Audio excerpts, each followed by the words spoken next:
I guess just to give a quick sneak peek into one of the questions later on as well is we'll also look to launch this on the testnet once it's available over the next few weeks as well. And I think if you're not too certain as to how it's going to be working, it's going to be a lot clearer once you can start playing about with the protocol on the testnet as well. So we're excited to launch as soon as possible. But yeah, I'm welcoming onto the stage Daniel, who's our CTO of Nakama. I think many of you have heard of him before. He's been involved in the IOTA community since 2017 and has been a core part of the community developer scene ever since, and super happy to have him on board as a CTO.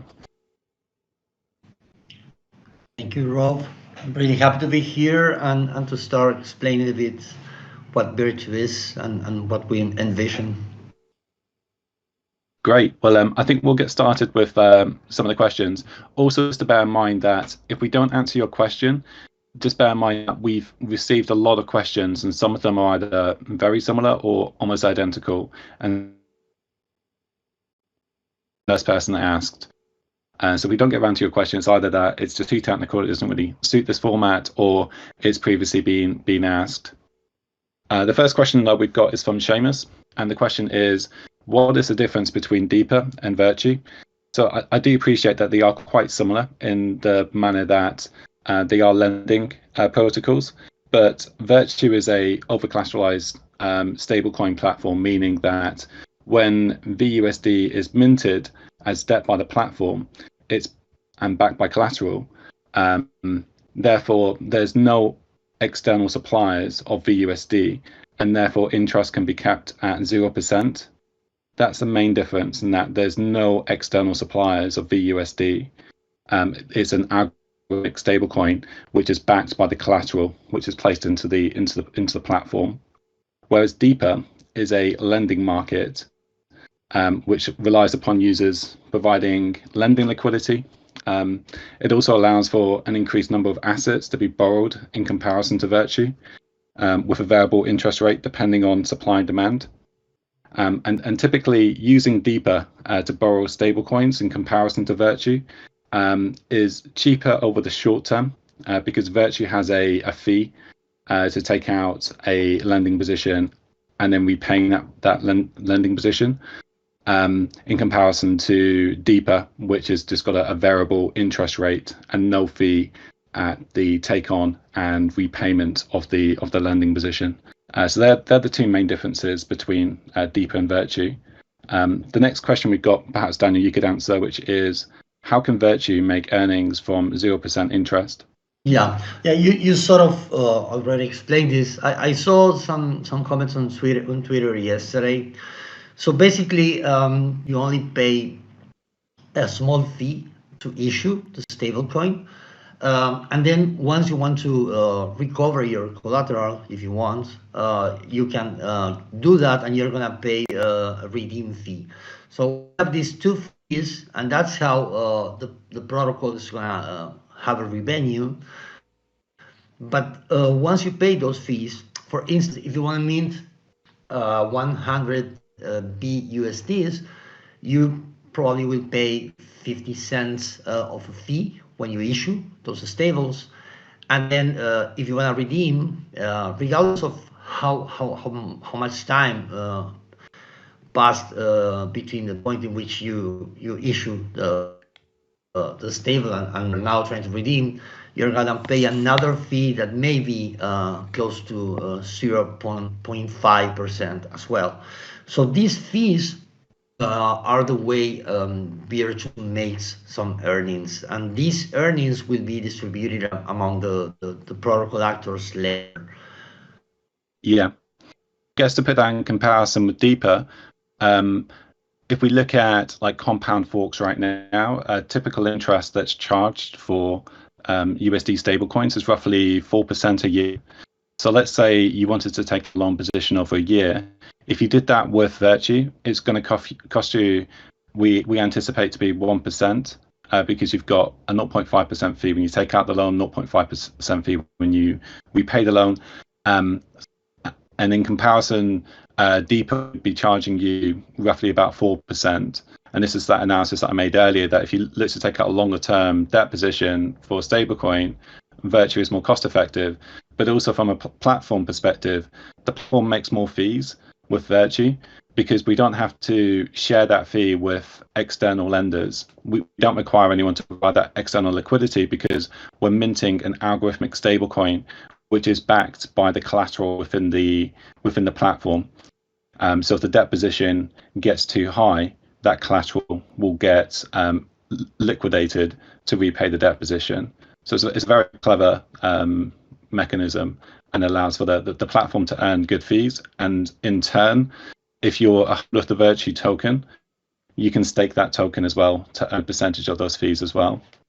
It's a really neat platform. The next question we had as well is in regards to the token of Virtue. And so although we're going to be releasing full documentation over the next week, which will also be including information on the roadmap, that won't include tokenomics yet. We're still finalizing details on the tokenomics. We anticipate to be ready over the next month or so.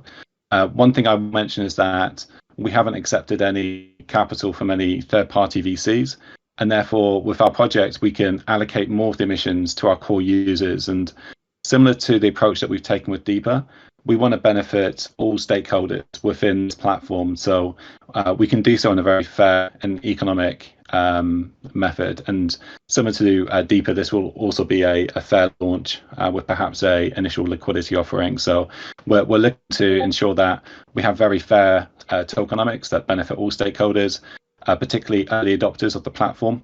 And so we'd encourage everyone to get involved, test out the platform. I'm sure there'll be some incentives as well to test out the platform in the near future as well. Security is a crucial concern for any financial platform, especially when it involves handling stablecoins and user funds. Can you elaborate on the security measures and protocols in place to ensure safety of users' assets and data of Virtue? Just to add very quickly before Daniel jumps into this, this is a really this could be a super detailed answer, and we could probably spend an entire hour actually running through a response to this, but we'll have to keep it fairly high level, otherwise we will be here for a very long time. But again, we will go into more detail within our documentation, and we will cover this probably within a separate Medium article as well, because we take security extremely seriously at Nakama. Sure. Probably I can add that we are forking Liquidity. Liquidity is a protocol that has been working for more than 3 years now and never had any sort of issues. It has been audited by Trial of Bits, CoinSpect.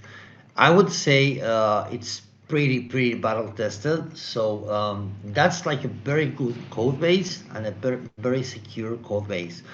On top of that code base that we consider extremely validated, we are adding some functionality because we want to be able to have more than one collateral. I mean, we plan to start with RAP Shimmer, but in the future we may want to accept more collateral. So these are the little modifications that we are introducing to our protocol, and we of course are going to audit this. We're actually I think I may be answering something that is going to be asked later, but we are in talks with HashX, which is the firm that audits our code. And the idea is that even though we are building on top of this very secure and validated code base, we want them to take a look to the minor modifications that we did, so we are sure that the protocol is still safe. The way we are going to select the collateral that we will use, it's also important. You want to go with collateral that is very liquid within the ecosystem, and that's why we are starting with RAP Shimmer. And I would say that as Rob said, we can go in depth here, but the protocol itself is really focused on security. The way the protocol handles liquidations, for instance, with this built-in mechanism called the stability pool, it's really secure. I mean, you don't have to rely on bots finding positions that are susceptible to be liquidated. This is gonna all happen automatically within the system. So as soon as a position gets close or gets below the collateralization ratio that it should be that it should have in order to be liquidated, it's going to be automatically liquidated by the stability pool. So in this sense, I would say that this is even more secure than Deeper and other compound forks, because most lending platforms will rely on external bots doing this housekeeping.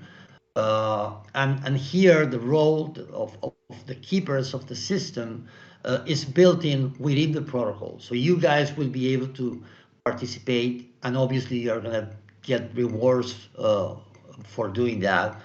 But yeah, overall, I think that going with liquidity, it's a very safe approach to have a stake. I don't know if I left something out, Rob. No, I think you covered it really well there. I think you covered it slightly there in that the great thing that I love about the stability pool is that it doesn't rely on there to be lots of liquidity on dexes, and so it doesn't impact on the slippage of the price of the token that you're looking to liquidate, because you're liquidating against the VUSD, which is in the stability pool. At the same time, users are incentivized to provide VUSD into the stability pool, even more so at times when there's high volatility, because they earn even more fees when there's a lot of liquidations going through. That's when they really earn their bread and butter. They're earning this passive income constantly with Virtue, but they're also earning a hell of a lot of fees whenever there's liquidations, because they're earning up to a 10% penalty fee for every time there's a liquidation as part of their pro rata interest in the stability pool. So it can become a really profitable place to park your VUSD, and it also incentivizes the stability of the entire application. So it's a really great feature that we're forking from Liquidity here. Yeah, we like to think about this like the mining pools. If you want to mine on Bitcoin and you want to go solo mode, you will never get the nonce of the block. Probably I'm getting a bit technical here, but if you join a mining pool and you put your little hash power together with all the other hash powers, you're gonna get a little piece of the reward once the block is the block nonce is solved. And here what we have with the stability pool is just this. I mean, people may know that there is an opportunity to get some revenue if you can run a bot and you have funds to fund the bot, and you can liquidate bad positions on lending protocols. That's a lot of things you gotta do. I mean, you gotta really be tech savvy. You gotta set up the whole thing. Here, you just gotta join this stability pool, and you will automatically be getting a piece of the revenue that the protocol generates each time a liquidation occurs. And that piece, in our case, if we are releasing on Wrap Shimmer, it's gonna be on Wrap Shimmer. So basically, if you put your BUSDs on the stability pool, you're going to be earning Shimmer as liquidations go on. So I think, yeah, this is a very, very powerful and also very cool feature for users. I mean, users can now take profit from the liquidations, something that is way easier here than in other protocols. Yeah, agreed. I just want to say thanks to everyone that's joined us again on this AMA, and to mention as well, I meant to mention this at the very beginning, but we're going to be randomly selecting a couple of participants that have been within this this call to receive a Nakama NFT as well. So if we reach out to you, then yeah, maybe you're one of the lucky few that received one. Cool. The next question we've got is, let me pull this up. Yeah, the next question we got is stablecoin borrowing platforms have become increasingly popular, leading to a competitive landscape? What sets Virtue apart from other platforms in the market? And what are your plans to maintain a competitive edge as the industry evolves? So yeah, I guess to run through what makes us unique, our unique selling points, because we do believe that we have some core benefits over some existing stablecoin platforms. Although the first advantage we have, I am saying, we are a liquidity fork. I think they are the most solid code base for a stablecoin platform in existence, which allows for 0% interest and stability via that stability pool and the yield that can be generated from that. So I'd still say that as a core advantage over other non-liquidity forks. There's also very little competition within the Shimmer ecosystem right now for an over-collateralized stablecoin that can provide a lot of liquidity to the market. I think it's one of the important DeFi tools which has been missing from the ecosystem that we're looking to provide here, and I think there's been a gap for this. It's going to provide users with the ability to use their collateral, which they may not wish to sell, to secure a loan in VUSD and use that within the ecosystem to provide additional liquidity. So I'm excited to kind of look to launch this and provide that capability within the Shimmer ecosystem. We're also looking to bridge VUSD onto Shimmer Layer 1 in the future, and that's going to, for the first time, allow us to feelessly transfer US dollar value, which I believe is an industry first.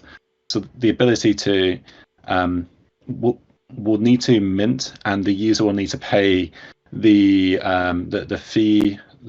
deposit fee in Shimmer for doing so. But then they're going to be able to transfer VUSD on layer 1 feelessly, which is going to open up some really exciting use cases, I think, and we'll be reaching out to a number of different partners to see if that's something that they would look to adopt and use. As I mentioned earlier, in regards to the tokenomics, I know we haven't released information on the tokenomics, but I do believe that we have some of the strongest community-focused tokenomics within the space, and I think that actually helps us to achieve long-term success as well. We're certainly not looking to turn a quick profit here. If we were, we would be looking to do fundraising from our investors or fundraising from users. We really aren't interested in short-term profits. We want to focus on long-term success, and we need to bring all of our stakeholders on board with us. And when I talk about stakeholders, I talk about users in the platform, people providing liquidity, partners that can help us build use cases for this stablecoin, as well as our team, ensuring that our team are incentivized to build the very best platform out there. So really excited for the future. And talking about the future, we're already in discussions to build other DeFi strategies and votes to generate additional yield based on the collateral within the platform.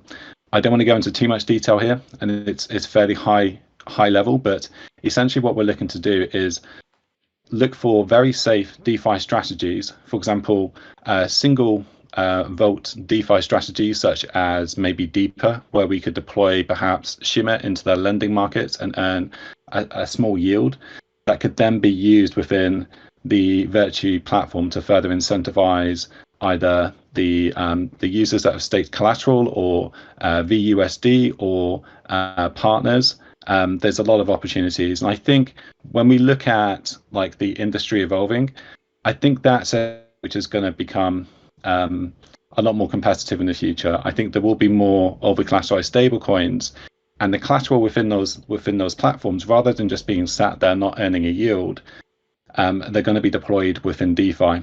But the key here is to do so in a very safe and manageable manner to ensure that that collateral isn't locked up for any extended period of time, and that the strategies deployed are very safe. Because at the end of the day, if that collateral is for any reason put at risk, the entire platform is at risk, and that's certainly not our objective here. That's something for the long term. It's not something within our kind of short-term vision, but I think it is an area that the industry is going to evolve into. Next question we've got is, what are your plans regarding marketing? How will you attract customers from other ecosystems? Yeah, I think that's a $1 billion question, and I think it's not just a difficult question to answer in regards to like Shimmer, but it's a question that every developer on every chain is asking themselves, like, how do they break through their bubble? Because I do think, particularly within the IOTA community, we do have this bubble. We've got a very strong community, but it's like, how can we reach outside of our community to make people aware of the unique advantages of, you know, developing on top of Shimmer, being a user on top of Shimmer, and moving forward into, you know, what IOTA is going to evolve into in the future is a really testing problem to solve. I think part of the solution, though, is really encouraging our users to magnify our voice. So there are a number of unique selling points of Shimmer. I mentioned one earlier in regards to Shimmer Layer 1, allowing us to, for the first time, feelessly transfer assets and mint them feelessly with a deposit fee. That to me is a huge USP, which I think we're only just touching on, like developing and building out. But there's a number of others as well, such as, you know, not suffering from maximum extractable value. And I won't go into too much detail, but essentially it's preventing attacks on decentralized exchanges. So when you're trading assets, you're not suffering from increased slippage, which is artificially created, and other MEV attacks is not possible on Shimmer because the order consensus is randomized. And then there's many other advantages as well of building on top of Shimmer, which I think has actually caused, you know, some complications in actually building out and launching Shimmer. Obviously, it's taken longer than everybody had anticipated, but I think those core USPs are still very exciting and are worth waiting for. And then other areas that we can look to attract other communities into our ecosystem. We saw that with the last testnet campaign.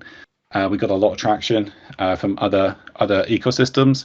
I think the timing is, you know, in hindsight was the best time to have that testnet campaign when we were perhaps further out from launching on mainnet.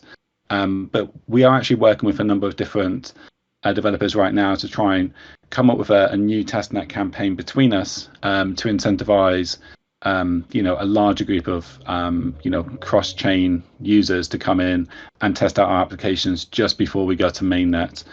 So that's on the horizon for everybody to look forward to, as well as the usual kind of like DeFi strategies to attract people. You know, ultimately, if there's a yield and liquidity on Shimmer, people will come. People will certainly come, and it's then about ensuring that we've got you know, the right infrastructure in place. Like we've got a reliable bridge is obviously an important infrastructure tool that you know, has blighted some chains such as like Phantom recently with multi-chain. But I think it's certainly possible, but we are going to need to get everybody involved to help us kind of like magnify our voice and also like Shimmer's voice and the other developers. We're all in this together. Like we all need to work towards, you know, shouting about the USPs on top of Shimmer. It's not any one person's job. I think we all need to get involved in that regard. But it's a difficult one. I'm not going to lie. Next question we've got is, how important is the quarter side on the IOTA network for you? And will you switch to IOTA at a later point, or will you just stay on Shimmer? So I guess to answer that question, first I'll explain. I've been involved with IOTA since 2017, and Daniel has as well. And the majority of the team within the Carmen, there's roughly 20 of us, have been involved for, you know, 5-6 years in IOTA. So we're all like eagerly anticipating quarter side as much as the next person. And we also anticipate that quarter side will likely occur on Shimmer first, because, you know, Shimmer is this testing bed for what IOTA will be in the future. So we'll look to support it on top of Shimmer. And then once that technology is adopted by IOTA, we'll also look to support the IOTA smart contract ecosystem, whatever that's going to be called in the future. And we'll ensure that we'll be supporting both Shimmer as well as providing, you know, incentives for those that have supported us on Shimmer when we look to also support or migrate onto IOTA in the future. So what I would say is, like, join us on this journey with Shimmer. and that when we do look to support IOTA, we'll look to support, we'll look to incentivize the users that we already have on Shimmer when we bring use cases onto IOTA in the future as well. I think that's what this journey is all about with Shimmer. Next question we've got, one for you, Daniel. Give my voice a rest. Is do you have plans to have a proof of reserves? If how often will you provide it? Yeah, so I think they're asking if we'll have proof of reserves on this platform. Yeah, I think that this is a great question, but it's also oriented to sexes that actually gotta prove somehow that they have the money. One of the good things of Web3 and DEXs and these sort of protocols is that you don't have to trust us. We can apply the don't trust, verify principle here. So we will we have this by design, because you can take a look to the contracts of the pools that the protocol uses, mainly the one called default pool, active pool, and the stability pool we have been talking about.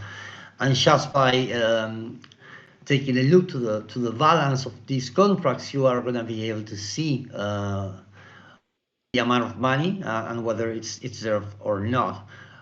We may want to build something so you guys can visualize this in a cool fashion, but unlike Binance and all the other sexes that are trying to certify that they have what they say they have, we don't have to do that. I mean, you guys can see that the money is there, that the tokens are there, and we can lie to you even if we wanted. So yeah, the answer is yes, and we may create some neat UI to present this information. I mean, this is not a priority, but it's something we could do. But what's important is that you can always check the liquidity and the status of the whole protocol by yourself. Yeah, this is one of the reasons why I love DeFi, is that you can verify the information of the protocol. I do appreciate as well that it can be difficult for novices to do so, and so yeah, I love what Daniel is also suggesting, and that we could create some form of UI. In fact, I'm sure Daniel won't mind me mentioning this, but we're looking at developing a risk dashboard, which will essentially provide really easy to view infographics of what is the risk metrics of the platform right now. And so perhaps we could share that and be very open and public about all of the risk that we're mitigating within the platform. We're not just doing that for Virtue, we're doing it across all of the platforms that we launch. And actually it probably benefits us to share that with the public, because the more eyes on this, the better. That's not to say that we're not going to be monitoring it, and we will have red flags kind of setting off if there's anything we need to mitigate. But it's good to be transparent. Moving on to the next question we got, which is where can we buy and exchange the stablecoin, being VUSD?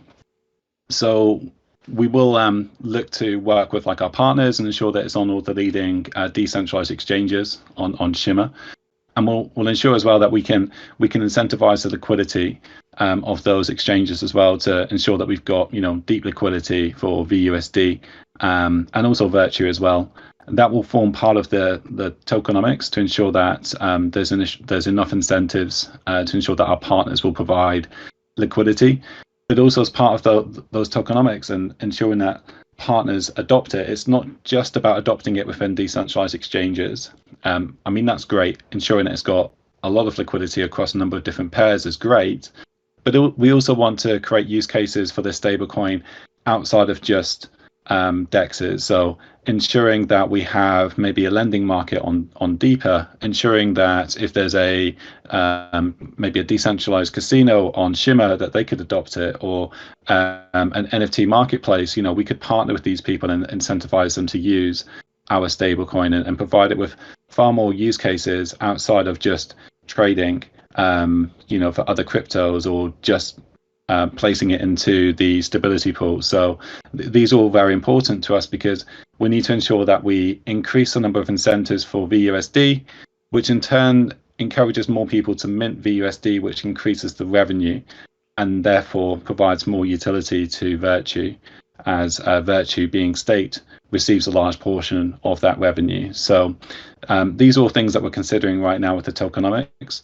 In regards to centralized exchanges, right now we don't have any plans for listing VUSD or Virtue on centralized exchanges. I think we just need to kind of get through the launch and then start to examine the landscape and see where we sit. But I'd love to also, in the future, potentially list it onto centralized exchanges. But I'd probably look to only do so with platforms that would verify their reserves to ensure that they're not inflating the supply of VUSD if it's a dodgy centralized exchange. I'm very much a kind of like DeFi man, but yeah, I'm not totally adverse to launching it on the centralized exchange in the future, but it's certainly not on our near-term plans. Next question is actually for you, Daniel, which is where is the stablecoin minted? Okay, so the whole thing now, the protocol is running on Shimmer L2, and basically when you issue our stablecoin BUSD by submitting some wrap Shimmer, so you basically provide collateral and you mint BUSD. You are doing that on the L2, of course, and then if you want to repay or to close your position, those BUSD will be burned and you're gonna get your collateral in wrap Shimmer back. Right now, as I said, this is happening on the L2, but we have plans to bridge this BUSD to Shimmer L1 and therefore allow feeless transfers. This is something probably ambitious, but it's completely achievable, and I think it could be great. So yeah. Yeah, I agree. I think that's one of the potential main USPs that we'll have as a stablecoin platform, is allowing for this DeFi stablecoin to be, pushed onto layer one and then have feeless transfers, securely and transparently for the first time on any network. That would be a massive selling point for us, I think. And also if I mean it's pretty much early now, but if we think of an ecosystem in which we are going to have the layer one as a sort of relay chain, the way Polkadot has that, and then we're going to have different chains, and you think of the ability of moving these stables from chain to chain using the L1 as the transport layer, that's actually pretty cool. So I think that bridging the stablecoin to the layer one is something we're gonna be doing, and it's gonna be adding a lot of value and possibilities. Yeah, I mean, I worked in traditional finance for nearly 15 years, and the amount of times that we would have issues transferring funds, particularly across different jurisdictions, and the costs involved, I mean, they're not too significant. Like the cost could be maybe $30-50, but it's the case that you then have to bookkeep that cost each time. And then it sounds crazy, but if you're making a lot of payments, you have to track all those payments and then track all of the costs and all the bookkeeping that goes into that. It's crazy how much time and effort goes into those payments. And then when those payments get lost, it's really frustrating. So having a network and a rail like Shimmer Layer 1, where you have this feeless transparent network to transfer USD value, and for us to be perhaps the first stablecoin to do so is really exciting. So yeah, we're hoping to be one of the first, if not the first, hopefully. Next question we've got is VUSD working like DAI? So it's similar in that it's a DeFi stablecoin, but there are differences in that we're a fork of Liquity, whereas DAI is created by MakerDAO. So MakerDAO and DAI were the very first successful decentralized stablecoin, which is over collateralized.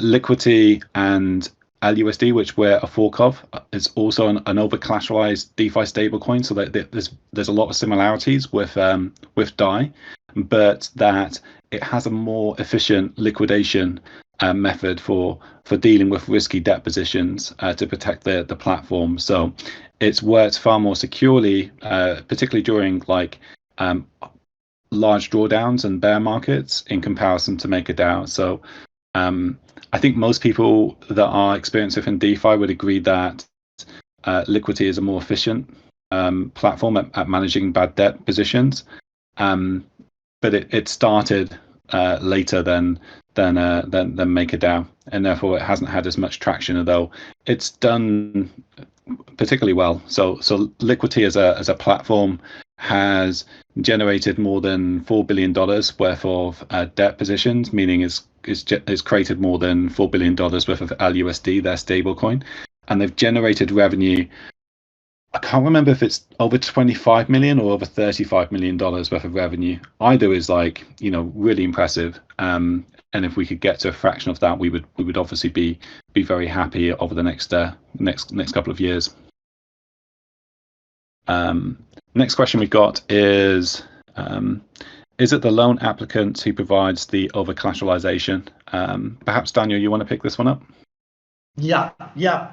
So one of the differences with MakerDAO and DAI is that people applying for loans, applying is actually a very very bank-like term.